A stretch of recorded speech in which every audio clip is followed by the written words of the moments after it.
thank first off because I keep forgetting to mention this. My name's Rachel Zegler. If you're new here, which you're probably not, if you're coming back, welcome back. I shouldn't be cursing, but I'm gonna do it anyways because I have no self-control. Sorry, Mr. Mouse. Jeffrey Bezos. Jeffrey Bezos. You did it! It took barely 5 minutes. The instant Rachel Zegler's latest track dropped online, the backlash exploded like a match tossed into a field of dry tinder. Within seconds, fans, both loyal and disillusioned, were breaking down every single lyric, circulating the most questionable lines, and raising the one question no one dared to voice openly. Was this her comeback shot? Because if it was, it definitely didn't pull any punches. I remember in art chemistry read thinking he had brought such a lovable cynicism to this character that not a lot of people, I think, thought to bring. If this track was supposed to reflect personal growth or a sense of humility, it completely missed the mark. Instead, it came across as bold, unapologetic, even borderline smug. For critics who've been tracking Rachel Zegler's steady tumble, from one PR mess to the next, this song felt like a defiant middle finger cleverly disguised as a melody. And the backlash? It wasn't just loud, it was immediate. Twitter feeds lit up with side-by-side screenshots comparing her lyrics to her most notorious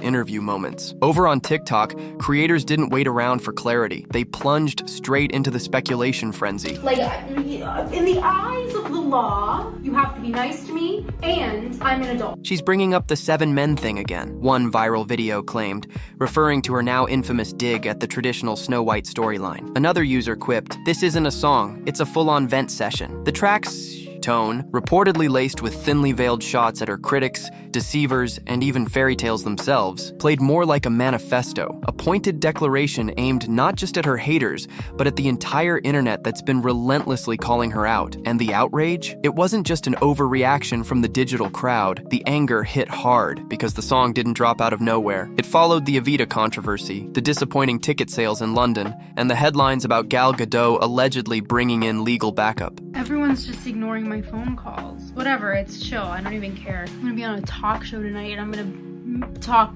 shit about them on the talk show. Talking shit on the talk show. Fans weren't just speculating blindly. They had receipts, a timeline, and a clear pattern of behavior to go on. So when this song suddenly appeared with lyrics that felt like direct shots fired at the ongoing chatter, people didn't just raise eyebrows, they hit the panic button. Is she seriously doing this now? One post questioned. She hasn't learned a thing. And here's the twist. Rachel hasn't offered a single word of explanation. No interviews, no social media posts, no effort whatsoever to clarify or soften the blow. That silence has only strengthened the belief that this was deliberate, calculated, her version of a mic drop, delivered with piano keys and poetic venom. But if that really was the game plan, then it's already beginning to unravel. If you have any opinions, I don't want to hear them. This is the one time in my life where if you have something to say, I don't want to hear it. Because instead of silencing her critics, she may have handed them brand new ammunition. If the release of the song stirred the pot, it was the lyrics that truly set the internet ablaze.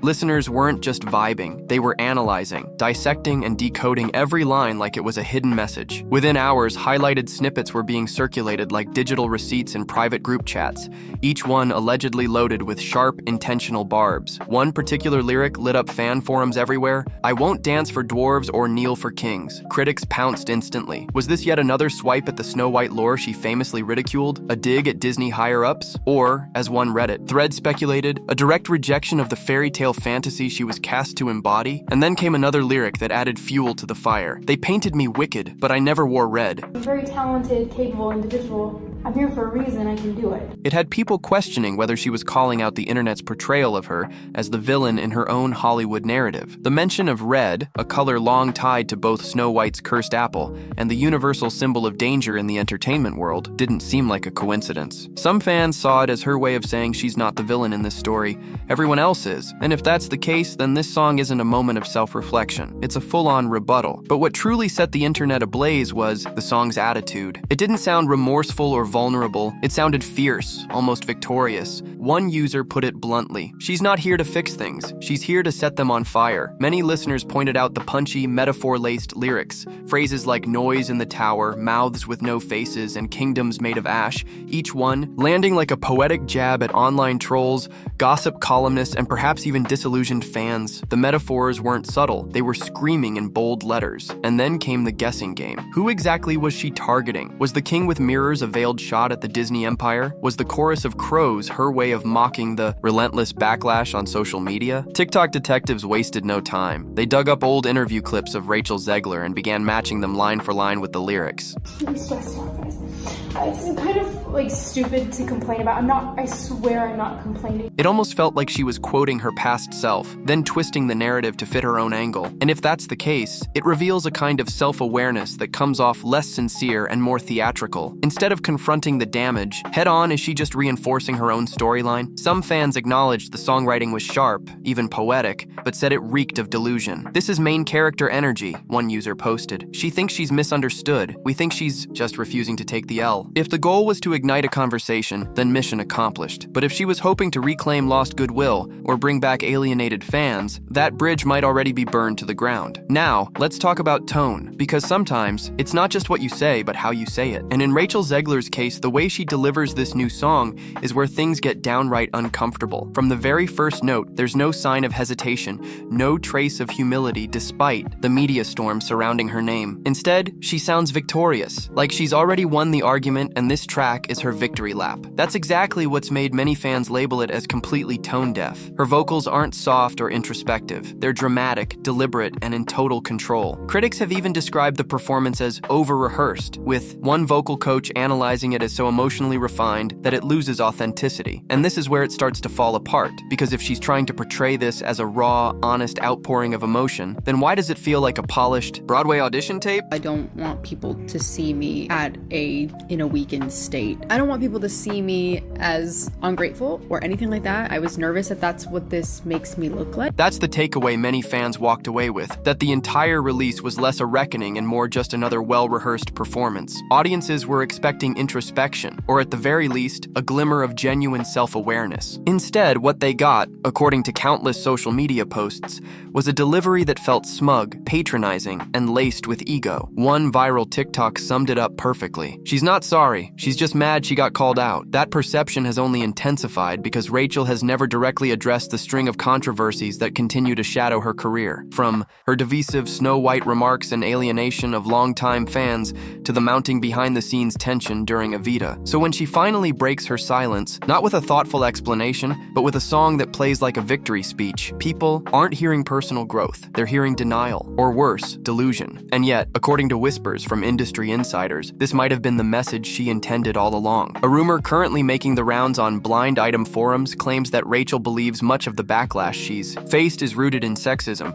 that people simply don't like seeing a young woman speak boldly and unapologetically. It's a perspective that might hold water if it weren't coming from someone who has repeatedly painted herself as the misunderstood victim while sidestepping any real accountability. That framing, combined with the slick and theatrical execution of this song, makes it hard to view her message as empowering. To many, it feels like a calculated deflection. Even more troubling, some fans are now convinced she knows exactly what she's doing, that the controversy is intentional. In this view, she's fully aware the song will spark outrage, and that's part of the strategy. Because in the age of the internet, controversy equals clicks. Outrage means engagement. And Rachel may be banking on the fact that the more people hate watch, the more she wins. But if that's the game she's playing, she's flirting with disaster. Because from the outside, this doesn't read as brave, it reads as manipulative. And just when it felt like things couldn't spiral any further, enter Zachary Levi, yet again. In what fans are starting to describe as a bizarrely recurring pattern, the Shazam actor jumped in to defend Rachel Zegler during an appearance that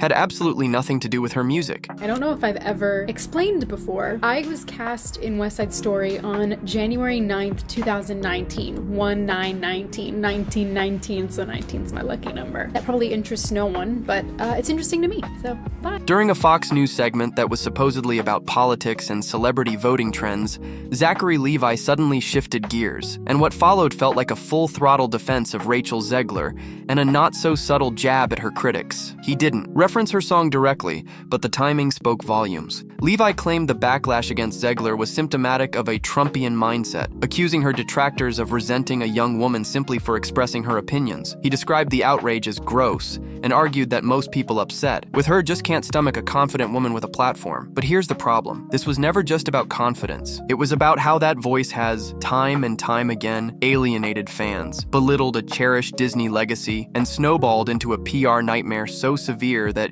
even Disney seems unwilling to touch it. Levi's comments didn't calm the storm. They kicked up a new one. Social media quickly lit up, and this time, the backlash wasn't just aimed at Zegler, it was aimed squarely at both of them. Critics were quick to call out the irony. Levi, after all, isn't exactly controversy-free himself. He's faced heat in the past for eyebrow-raising comments about vaccines and other hot-button issues. So for him to now ride in as Rachel's defender, many saw it less as an act of loyalty and more as an opportunistic deflection. As one viral post bluntly put it, "This is the blind defending the tone-deaf." Another tweet went even further. Levi and Zegler are the new Hollywood power couple, bold, brash, and blissfully unaware while the rest of us cringe. That led to the obvious question, why is Zachary Levi so invested in defending her? Again, is this genuine friendship, or is there something more tactical at play? Some Hollywood insiders have floated the theory that Levi, still nursing wounds from the box office flop of Shazam, Fury of the Gods, might be trying to claw his way back into Disney's good graces, and aligning himself with Zegler, who, despite her controversies, is still attached to a Disney tentpole, could be a calculated gamble. Others suggest it's simply a case of shared frustration. Two actors feeling sidelined by the media,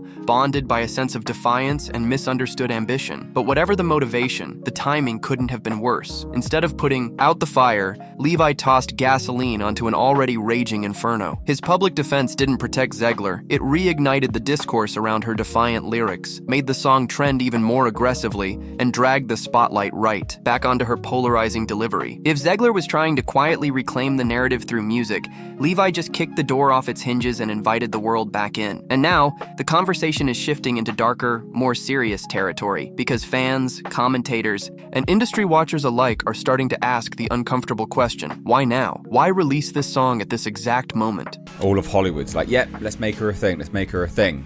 But she's never made a movie that's been successful. Was this meant to be a healing moment? A fresh start following the relentless wave of negative press? Or was it something far more calculated? An intentional provocation crafted to shift the narrative, provoke her critics, and distract from the growing damage to her public image? The buzz swirling through celebrity gossip circles is clear and cutting. Strategy. The timing couldn't be more charged. This song dropped just weeks after Rachel's chaotic Evita rehearsals, which reportedly sent cast members scrambling behind the scenes. Add to that Disney's PR silence around Snow White and rumors that Gal Gadot has lawyered up, and suddenly the release of such a bold, almost confrontational track feels less like a genuine emotional outlet and more like a carefully orchestrated media maneuver. One fan nailed it perfectly. You don't drop a song like that unless you're trying to drown out the headlines. There's also speculation that this wasn't some spur-of-the-moment passion project. Many believe the song was recorded months ago, with her team, either stubbornly defiant or desperately strategic, choosing this precise moment to unleash it. Why? To seize control of the conversation. If people are going to talk about Rachel Zegler, let it be about her music, not her controversies. But here's the catch. Fans aren't buying it as art. They see it as spin, and the song's defiant. Theatrical tone only deepens the suspicion that this release was meant to provoke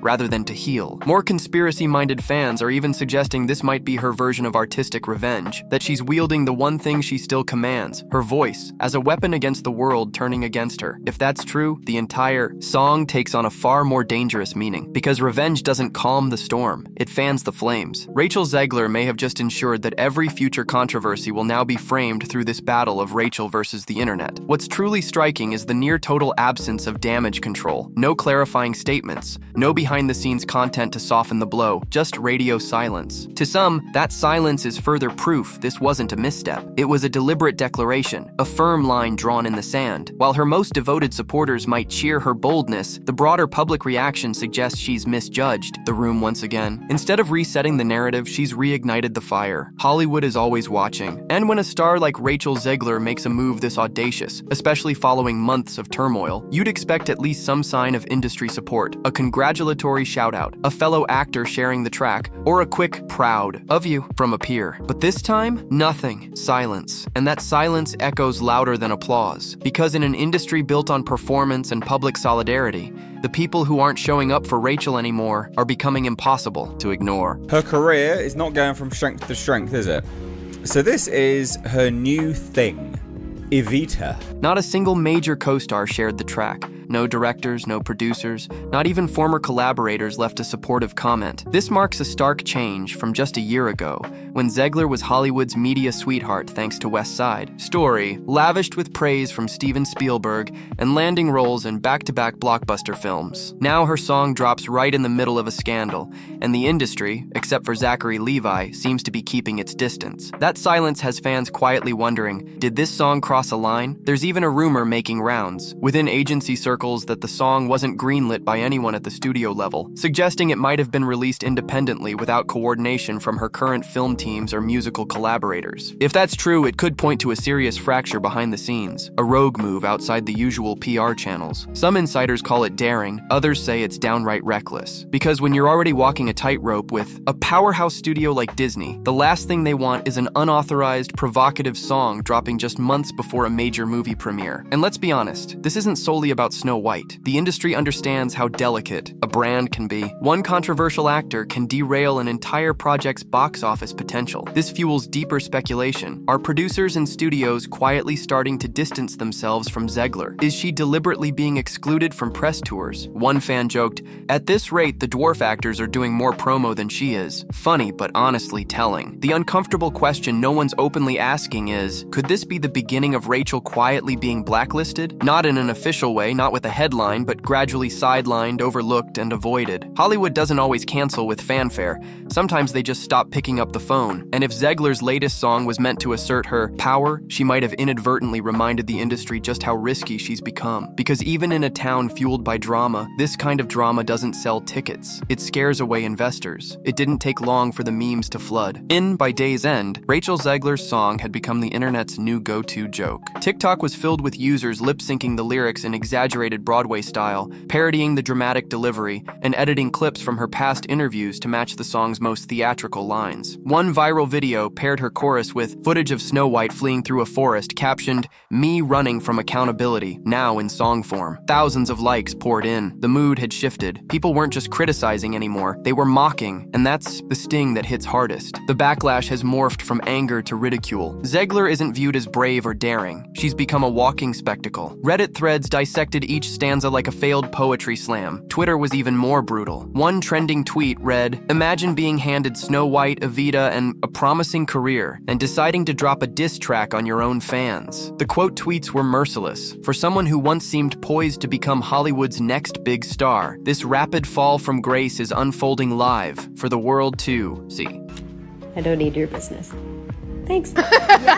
People will wait in line to see. Every new viral moment, every tweet, parody, or mocking video just piles more pressure on Disney. Fans and insiders whisper that the studio might be gearing up to re-edit, delay Snow White yet again, or even sideline Rachel Zegler in marketing, with CGI and narrator-heavy promos. It sounds drastic, but when you remember what's at stake, it makes sense. Snow White isn't just another movie. It was supposed to be Disney's big legacy reboot, a bold, fresh take for today's audiences. Instead, Zegler's ongoing controversies have turned that dream into a high-stakes gamble. With every fresh headline and viral backlash, the risk grows bigger. Fans don't trust her to embody the brand anymore, and that defiant song, it didn't fix anything. It crushed what little goodwill remained. Usually, when a public backlash explodes, the inner circle rallies first. Friends post supportive messages, collaborators share praise, a subtle Instagram story here, a heart emoji there. But when Rachel dropped this song and the heat turned up, her usual defenders went radio silent. That silence isn't just suspicious, it's part of the story now. Look at Ariana DeBose, once a proud supporter who frequently interacted with Rachel online. Now, crickets. No reposts, no shoutouts, no signs of approval. approval. Billy Porter, known for championing young talent and previously backing Zegler during West Side Story, not a word this time. And Gal Gadot, completely silent since rumors surfaced about legal tensions between their camps. If there was ever a moment for co-stars to quell rumors or show support, it was now. Instead, silence, even those who have spoken. Do so carefully. A makeup artist posted a vague message about choosing grace over chaos. A stylist shared a meme about staying silent when it's not your fight. Innocent by themselves, but all these people worked with Rachel during critical press moments. Fans are digging through old tagged posts and noticing quiet unfollows and deleted content. It's not an outright cancellation, more like erasure. That's fueling whispers. Is Rachel's inner circle quietly stepping away? Industry insiders call it a soft freeze-out. No explosive public feuds, just a gradual distancing that's subtle but unmistakable. Because in Hollywood, this kind of silent absence often hurts more than loud criticism. Rumor has it her team is advising her to lay low and avoid adding fuel to the fire. But with the momentum her latest moves have stirred up, that might be easier said than done. Rachel Zegler is a no-name actress. She's barely been in anything, actually. If you look at her IMDb, West Side Story was the first one it was the first movie she was in, basically. But here's the thing, that message clearly didn't land. Dropping a defiant song in the middle of a reputational crisis? That's a bold move, maybe too bold. Some insiders say her team is split, half pushing for damage control, the other half doubling down on the rebellious persona. Meanwhile, Rachel's silence on social media has fans asking, is she ignoring the backlash or quietly stunned by the lack of support from those closest to her? Because when the world turns against you expect your people to show up. In Rachel's case, they didn't, or maybe they just wouldn't, and that sends a devastating message, not only about her brand, but about whether even her allies are growing tired of the ongoing drama. If this song was meant to be a comeback, it might have just confirmed everything critics have been saying. Rachel Zegler isn't misunderstood. She's unwilling to listen. She's not evolving. She's digging in deeper. What began as a bold artistic move now feels like a self-inflicted wound, cleverly disguised in metaphor. Instead of quieting the noise, she may have just cranked the volume on her own downfall. There's a version of this story where Rachel could have turned things around,